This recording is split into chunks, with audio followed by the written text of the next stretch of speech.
everybody, and welcome back to RainBro Crafts.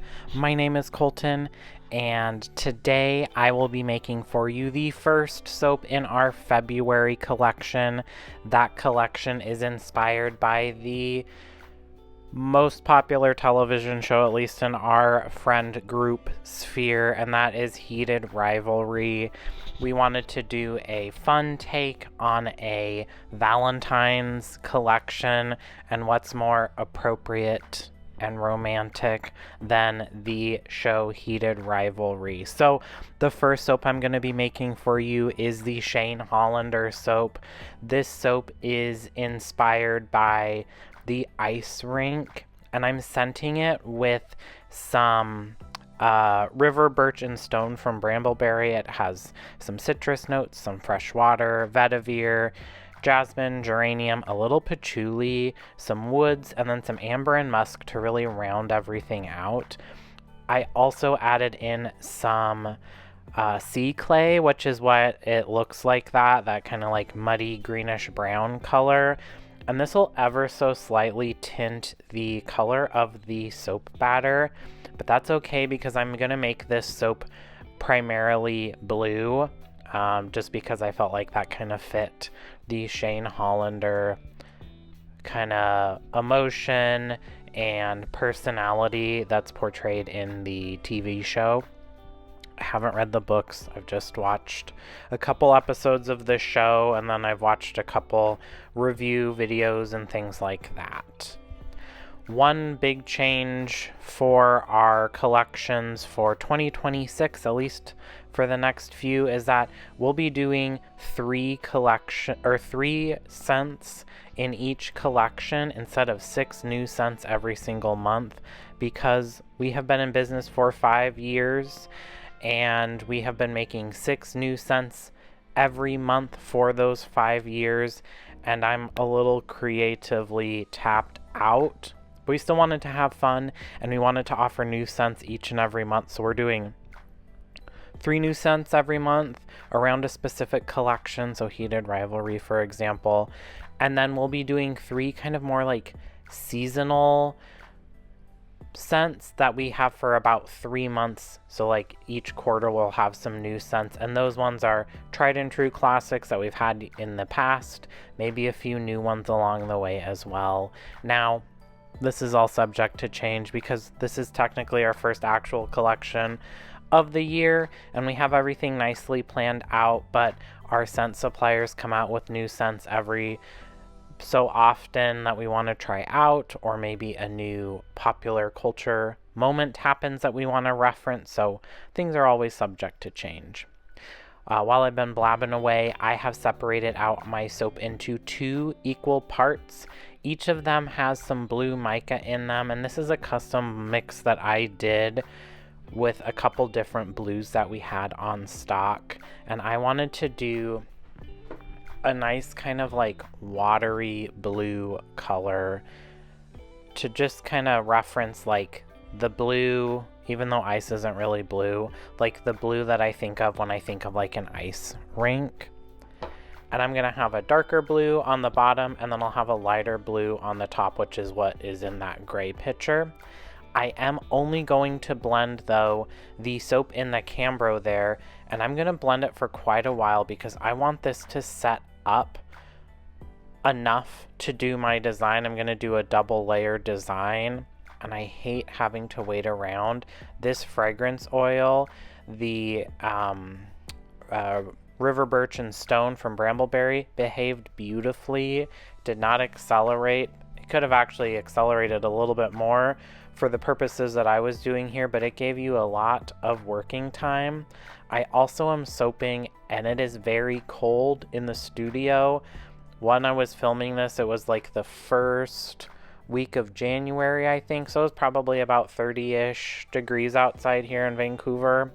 So about 60-ish degrees inside, because we don't keep the heater on in there, except just enough to keep it kind of above freezing. Now that I have that dark blue soap in the pan there, I will break out some silver mica. This is a custom silver mica blend that we created I want to say it was for like the Wizard of Oz Wicked collection, which was from like March of last year, of 2025. And we've just had it in a little container, plastic wrapped on the shelf behind me.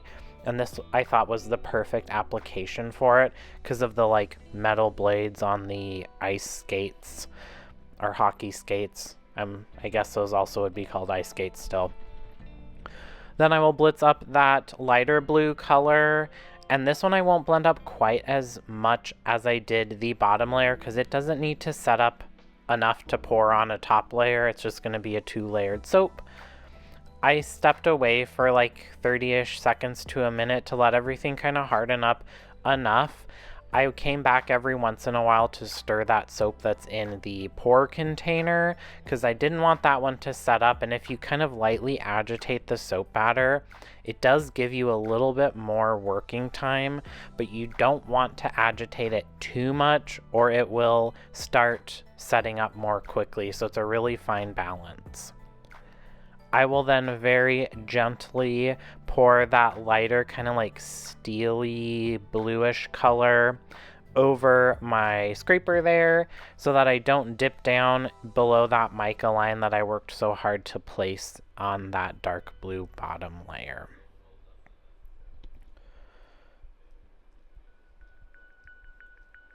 We do have some pretty fun collections mapped out for the next year. We've mapped everything out until December, which is fan favorite, so it is mapped out.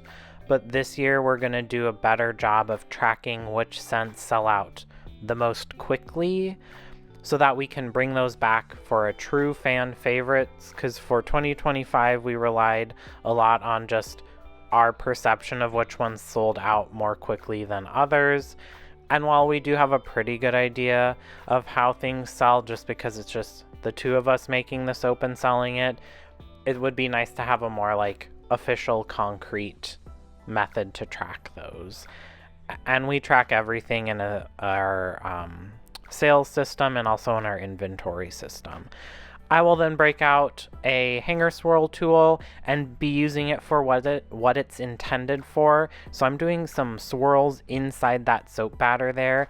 And the one thing I wish I wouldn't have done is the move I'm going to do right now, because I feel like it pulled everything to one side and I didn't like that quite as much. But you'll have to wait and see what that looks like when I cut into it.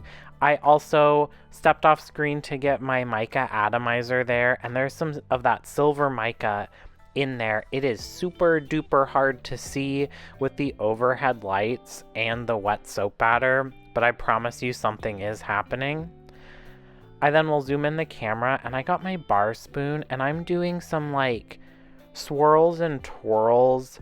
I was really feeling the like ice skate tracks on an ice rink when like a figure skater is skating, so maybe not quite as like rigid and set in its ways as hockey, but this soap I was imagining to be a little more like flowy and gentle and soft, whereas the Ilia soap, which is the one that's coming out after this one, is a little more like firm and rigid with sharp edges and things like that. I felt like this blue color with that silvery goldish top was very like wintry, and the like gentle swirls really was giving like a full winter vibe that I was feeling on this day that I was making this soap.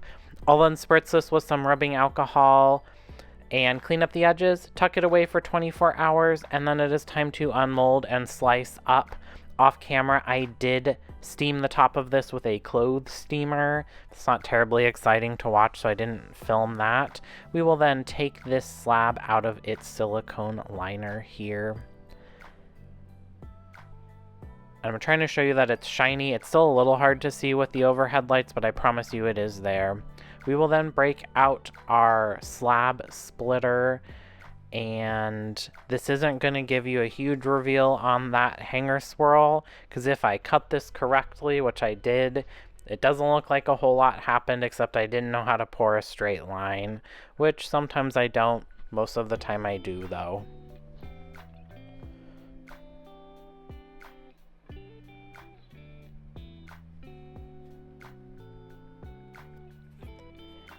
And then once I have this slab split into 3 loaves, I will break out Dorothy, our multi-bar cutter, and we will finally get to see the hard work that I did on the inside. And this is always the most nerve-wracking part, especially for something that I haven't really done this technique before. And that is what I was going for, but you can kind of see that it kind of looks like a wave a little bit, and I think that's from when I pulled the hanger swirl tool from one side all the way to the other without doing swirls. I'm not 100% sure of that. I still really like this, and I do think it gets that point of like ice skating marks on the top of an ice rink, which is the general idea and vibe of this bar. So my question for you all is, do you like ice skating or hockey, watching it, playing it? I haven't been ice skating in quite a while, but I did used to go to the ice rink in Vancouver, Washington, almost every single year for my birthday for like 4 or 5 years in a row. And I really liked that. We did just go with our friend group to a hockey night. We left early, myself and Zac, because we don't stay out late, but it was pretty fun to be with a group of people and watching everyone skate around and do all those hockey things.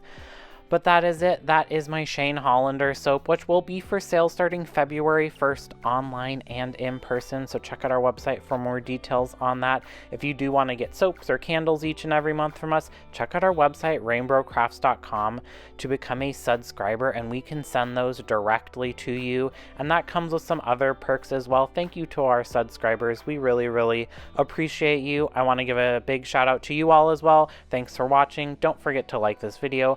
Comment down below if you like hockey or ice skating. Subscribe to the channel and ring that bell icon. Thanks. Bye.